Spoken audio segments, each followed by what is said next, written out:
Hey there, I'm Cerise, and this is Storytime Saturdays. Before we get into the video, I want to make a huge announcement. Storytime is now going to be on television here in the Dominican Republic on Costa Norte TV. We're turning it into a drama series. How exciting is that? So all of the story times that you guys have enjoyed on my YouTube channel will now become stories. I'm getting all my actors together on my roster, and it is pretty exciting. Oh my gosh, I didn't know so many people here in Sosua and Santiago and Santo Domingo and all around. Even Cristobal is interested in acting. If you are a writer or a producer and you have any script writing experience at all and you live anywhere around the world, give me a shout, because you don't have to live here in order to get involved. Alrighty. This is Storytime Saturdays. If you haven't subscribed yet, please go ahead and do that, and make sure you hit the notification button, because that's going to tell you when I upload a video. All right, let's get to today's story. Storytime Saturdays is always something very interesting. If you're the type of person that enjoys a good story and it always has something to do with money, deceit, love, cheating, anything of that nature, then take a moment and subscribe, and be sure to hit that like button. Is waiting for you. All right, so this story today is about a gentleman by the name of Bradley. Now, Bradley was a young boy, and his dad was a firefighter, and his mom, she was a stay-at-home mom. Now, the two of them liked to get into the cabinet quite a bit and sip a lot. And they would often get into brawls a lot, and the father would often be a monster to the mother. Bradley witnessed so much growing up that he just really couldn't handle a man putting his hands on a woman. Now, when Bradley turned 13, he got home from school and his mom was nowhere to be found. She was never out of the house. The only time she would leave the house is when she would go to the grocery store, when she had meetings at the kids' schools or anything of that nature. Now, there was 5 kids and Bradley was the oldest one. So he would always get home first. And when he got home, his mom, again, she was nowhere to be found, and he looked everywhere for her. Now, all he can remember is his dad crying in the living room. And he said, "What's wrong?" And his dad was like, "Your mom is gone. Nobody can find her." And so now his mom's side of the family often said that the father did something to make the mom disappear. Now the mom, never ever hid the fact that the father was hand happy. She would contact the police station and the police would show up. But because Bradley's father was a firefighter, he would be favored. And he would often get the police to leave, and it was kind of like a boys' club. And so the mother, she would always look pretty much like she was lying, or she was just kind of making things out to be a lot worse than what they really were. So now, after Bradley's mother went missing, Bradley, he had to stay with his dad for a while. And his dad was always getting into the liquid, and he was always being very monstrous to Bradley and Bradley's siblings. Now, Bradley had enough by the time he was 17 years old. So he went and he lived with his aunt. Now, his aunt lived in a different type of neighborhood. She lived in the hood. And so he didn't really have anything to take care of himself with. His aunt was no better than his dad. So he had to start really rolling and running with some bad boys. And he became a professional at it. He started to just take from people's homes, from people on the street, and he was pretty serious at what he was doing, and he was getting caught. Now, one day, he saw a woman on the street that looked just like his mother, and he went up to her and he's like, "Mom?" And she's like, "No." And then he realized, no, it wasn't his mom, but he was a little bit, had too much of the sauce himself. And she said to him, "Young boy, you should not be so intoxicated. You should really be, taking better care of yourself." And he's like, "Yeah." And she's like, "Where is your mother?" And he said, "I don't know. I haven't seen her since I was 13. And the lady actually sat down with him and gave him a talking to. Could you imagine? Now, Bradley, till this day, thinks it was his mom's angel because he's never seen the woman in town after that. So, he was talking to this woman. At the time, he was 19 years old because for 2 years, he was just running bad, really wild child. But this woman sat down with him on a bench. She got him a meal and she spoke to him and she spoke sense into his head. And she told him that he should go to meetings to meet other people who are trying to better their lives. So she set him up with these meetings. Now, at these meetings, he met a woman there who's 20 years older than him. Her name was Diana. Diana was a wild child when she was much younger. And when she was 20 years old, she met a man who was a very wealthy man. And he met her in a club. She was an exotic dancer. And he took her pretty much out of the club, took her home to his estate, cleaned her up, and kept her. She had 2 children with him. She was with him for 20 years. The 2 children at this point were now off to college, and she was getting herself into trouble again. So during that 20 years that she was married to this very wealthy man, she was once in a while slipping, but her main thing was doing some very heavy stuff, some heavy white stuff, if you know what I mean. Now, she started to do that and she started to go right off the edge. And then so he said to her husband said to her, listen, Diana, the kids are away in school and you need to do something with yourself. Start a business or do something because I'm going to leave you if you continue to live your life like this. Every time they were going to parties, she was embarrassing him. She would get way too, I'm trying to think of a good word to say because I just don't want the words to be flagged on YouTube. There's certain words that aren't accepted and I want to make sure that this video gets played properly. But you know what I mean. She would do too much white stuff and then she would just get herself into problems and also too much sauce. And he would be embarrassed. And so, he said to her, Diana, you need to help yourself. So Diana started to go to those meetings as well. Now, Diana and Bradley met. And after they met, they would go afterwards, after their meetings, they would go out for lunches or for dinners. And Bradley started to really appreciate Diana. They started to share stories about their, past and everything like that. And Diana saw something in Bradley that was very familiar to her from when she was 20 years old. So she's 20 years older than Bradley. And her husband's 20 years older than her. So her and Bradley started to hit it off. And, he started to really respect Diana and love Diana. And so Bradley got himself a good job that Diana helped him get. And he was feeling so grateful and so thankful. Now, Diana, she started to slip again. She didn't tell Bradley and she didn't tell her husband. She was hiding it very well. And she started to feel like her husband was way too controlling.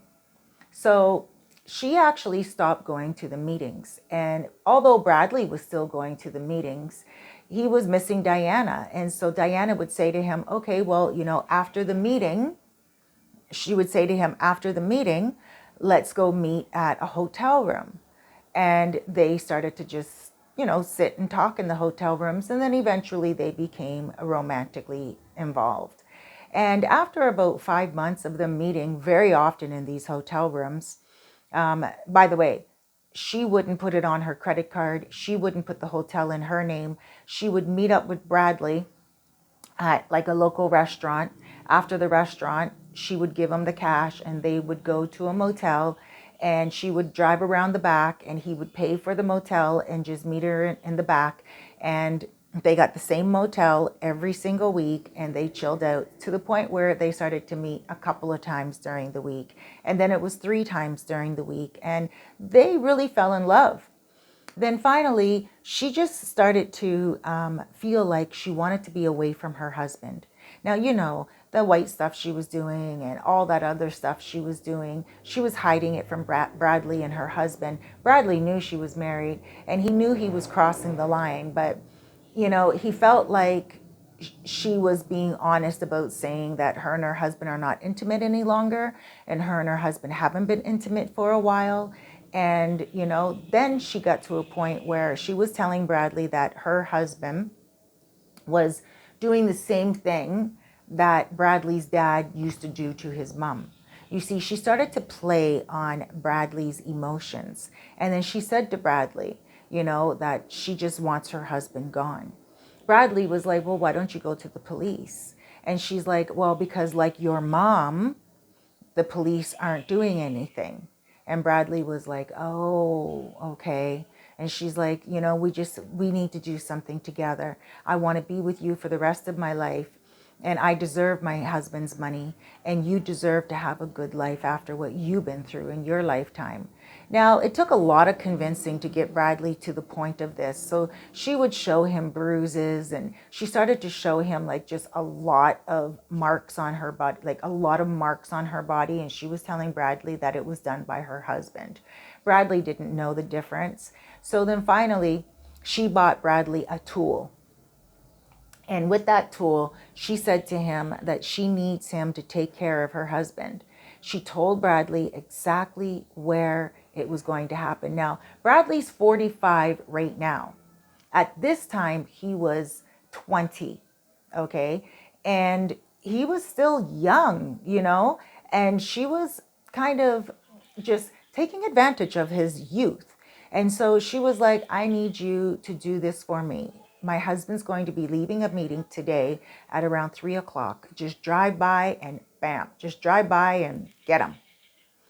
And Bradley was like, all right, you know, he tried to do it. He went to the meeting. Outside the meeting, he saw the husband and he put the tool up, but he couldn't do it. He just could not let it go. And Diana just had a fit.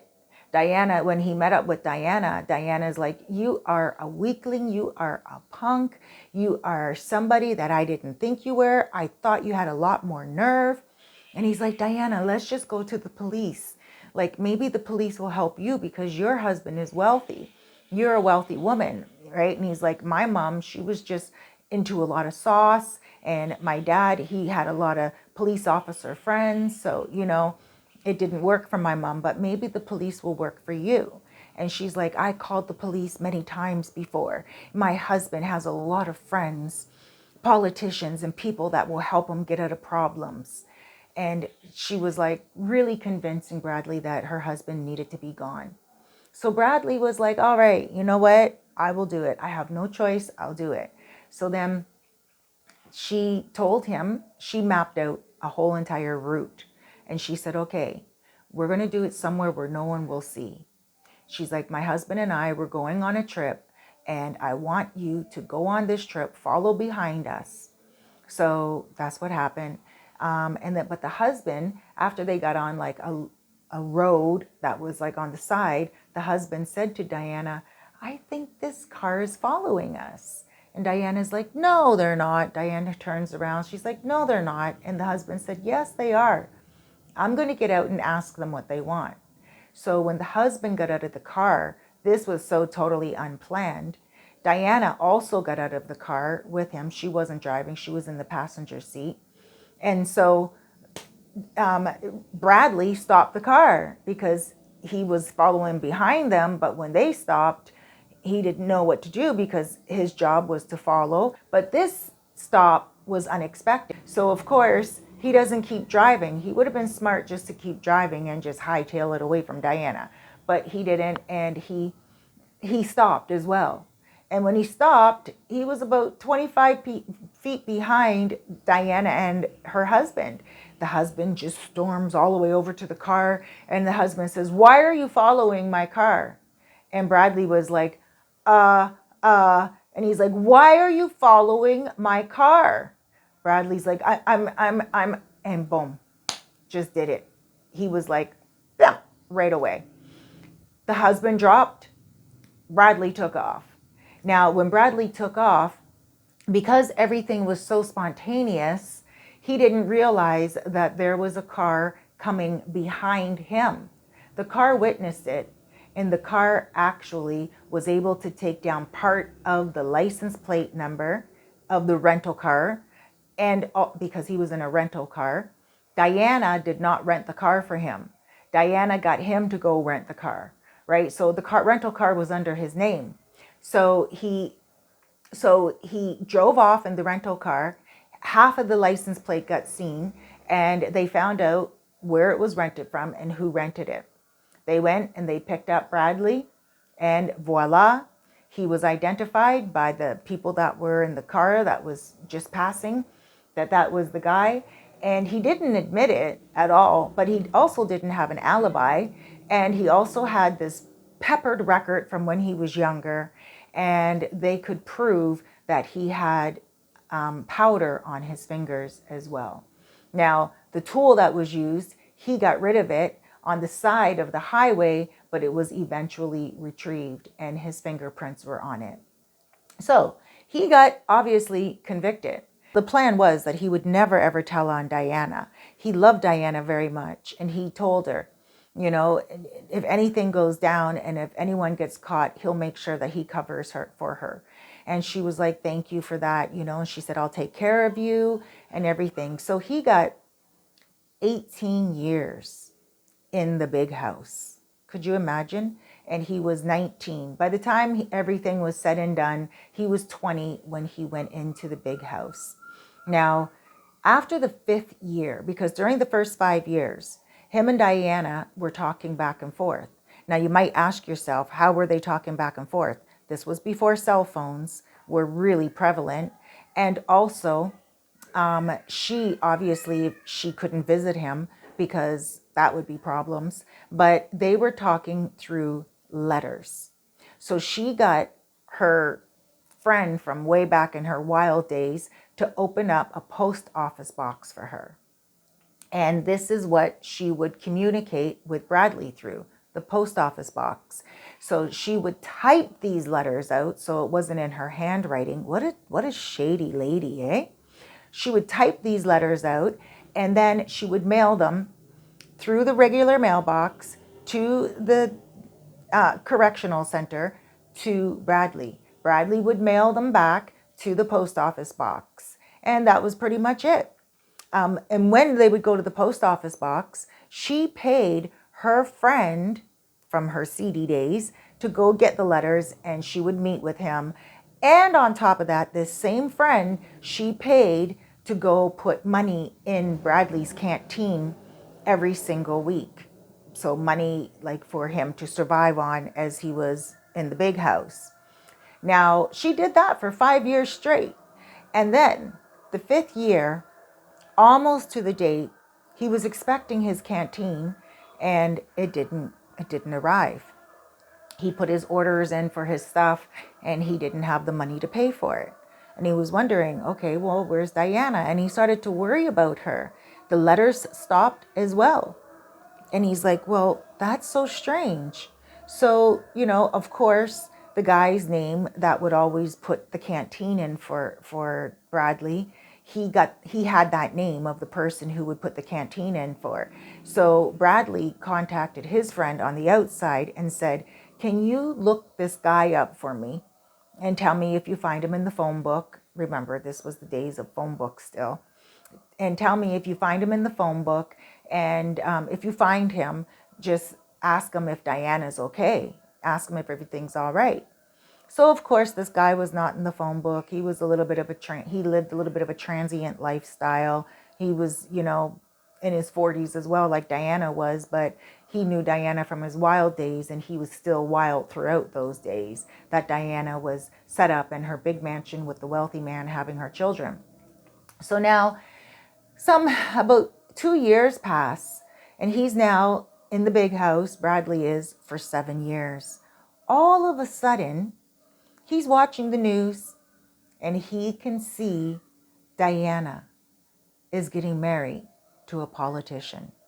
Now, this was just local news. It wasn't like big national or international news or anything of that nature. It was just local news, and she was marrying a local politician. The reason why they made the news was because that politician was also running for the mayor of the town.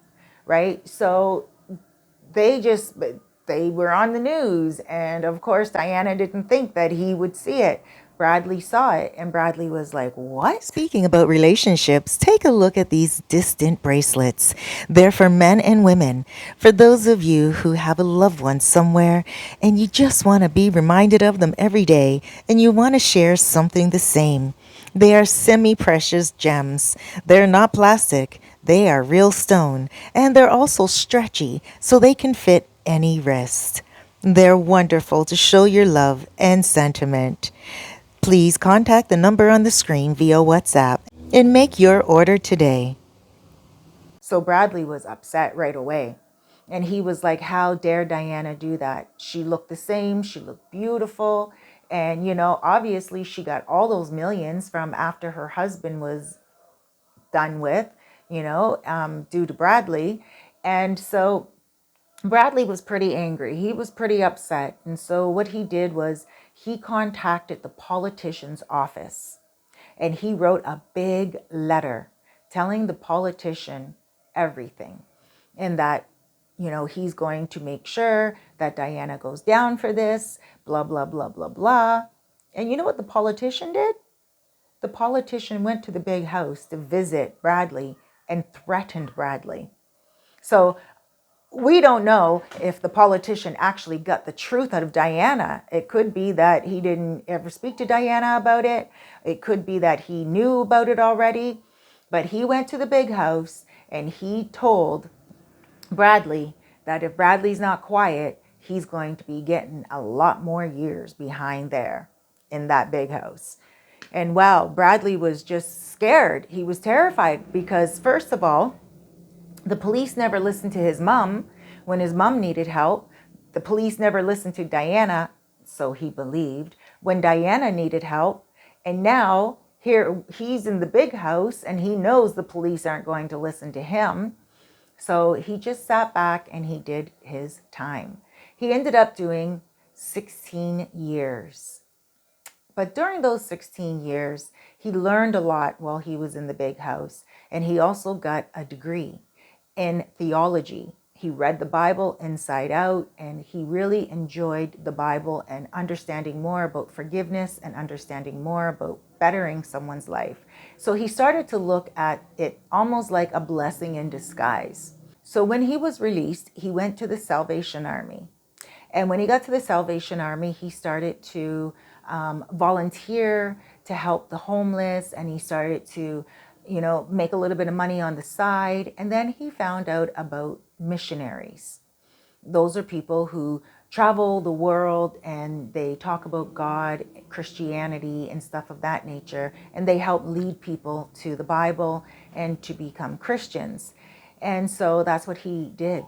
And he found out about the Dominican Republic. So he came here to the Dominican Republic and he started to do missionary work in different churches. And he was loving it. He gave himself over to missionary and over to the Lord. One day he met a girl on the street and she was homeless, and he thought she was the most beautiful thing in Santo Domingo, the capital of the Dominican Republic. He thought she was the most beautiful thing, and he helped her out. He helped her get up off the streets, and she looked just like his mother, he said. She looked just like his mom. And so he said, you know what? Oh, by the way, back up a little bit. His mom, his biological mom, was Dominican. And that's why when he found out about the Dominican Republic having missionaries, he came here right away. So he saw this lady on the street, like the young girl on the street. She was homeless. She was sleeping on the road. And he said to her, you know what? Come to the church with me. So he took her to the church and he introduced her to a few people and he helped get her up on her feet. And they fell in love. They're still in love and they're living together happily ever after in Santo Domingo. And till this day, he is trying his hardest not to tell on Diana, because now that he's a missionary, now that he's cleaned his life up, now that he's been out of the big house for some years, and now that he has people that believe in him and respect him, he doesn't know if he should forgive Diana or if he should get Diana. And that's the one thing he said to me. He said, you know, Cerise, I'm trying to find forgiveness in my heart because everything did turn out for the best. He said, but at the end of the day, that woman is evil and she needs to be found out. And I was like, well, you know, it's very difficult because you have nothing to prove it with. It's before cell phones. Like she didn't write anything down. Everything was spontaneous, the whole act. She just told him where to meet him, right? She just told him where to meet them, like the day that everything happened. She didn't write anything down. She also didn't give him money under his name, under her name, the canteens. The P.O. box was not in her name. Nothing was in her name. Nothing could be traced back to her. Nothing. And these days with cell phones, you can find certain things out through text messages, through phone calls, through cell towers. There's so many things that people get sloppy with, but there's nothing that he can prove that had to do with Diana. And he said, well, you know, Cerise, there are certain markings on her body, birthmarks, that nobody should know about except him. And there's certain things about her life and her husband's life that he knew about, that he shouldn't know about. So there's certain things. And then, you know, even the letters that she sent him were typed. So not even in her handwriting, you know, but the markings on her body, yes, he shouldn't know about those little birthmarks and beauty marks. And he said he can remember every single piece of her body. And he said he can remember every single piece of information. Yeah, not only that, he was inside of her house many times before, inside of the estate that she lived in with her husband before he done away with her husband. He was in that house many, many times. He knew that the back of the house, he knew the house like the back of his hand. So he says to me, he's like, Cerise, I need to make peace with that one thing. I need to understand that it was a blessing in disguise. So him and I, we did a soul coaching session together, and that's what we're working on. Him just forgiving and forgetting. He doesn't want to see Diana in trouble, and he doesn't want any of her money. Oh, by the way, she's remarried once again because the husband, the politician, died of a heart attack. Now we have to wonder if he really died of a heart attack, right? And sometimes we have to really sit back and think, what do people go through in life? Sosua and the Dominican Republic is a place that welcomes everyone from all around the world. And people come here to spend the rest of their lives as expats living amongst the locals. But we never ever know what those expats went through in their life before coming here. Ooh, guys, this is Storytime Saturdays, and I just want to say welcome to my channel. If you haven't done so already, go ahead and subscribe. I bring out Storytime every single Saturday, but I bring out videos on my YouTube channel every single day of the week, and there's something for everyone. On Mondays, it's Random Mondays. I never know what I'm going to bring out. But on Tuesdays, I speak about real estate and relocation. And on Wednesdays, I speak about relationships from all around the world, but relationships kind of like little tips and things that we can all speak about together. And then Thursdays, I put up videos about my talk show. I have a talk show here in the Dominican Republic, and it is a popular talk show called Living Good. And we talk about real estate, we talk about relocation, and we talk to people about their story and their experiences here in the Dominican Republic. So if you would ever like to be a guest, let me know. On Fridays, we do Fitness Fridays. I'm in the middle of losing 50 pounds, and it hasn't been easy. It's been 3 weeks, and it definitely has been challenging going through menopause, but I am losing weight. I'm whittling my waistline. I can feel it. I can cross my legs again. My chin line is starting to come out again. It's not so big. And also, I'm feeling thinner right in here. My arms, they're feeling a little bit smaller, but I'm pretty hefty on top. But we're going to get all that dealt with. So if you're losing weight and you're interested in losing weight, or you are any type of person that is involved in the fitness field and you have any tips, make sure you join us on Fitness Fridays.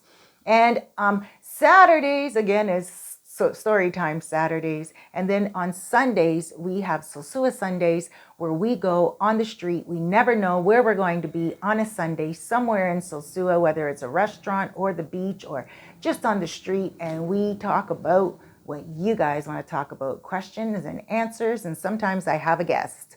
I'm your host, Cerise, and I welcome you to come on the show as a guest, whether you're visiting short-term or if you're living here as an expat long-term, or if you are Dominican and you just want to tell the world all about your wonderful country and your story. I welcome you on as a guest, and it would be my pleasure to have you. If you have a business and you are here in the Dominican Republic or anywhere around the world, give me a shout so we can help you advertise your product or your service. We'd love helping people advertise their business because it's something that we do really well. We advertise you on television, Instagram, Facebook, and on YouTube. For just $200 a month, you get a big bang for your buck. Once again, my name is Cerise, and I appreciate you so much each and every week.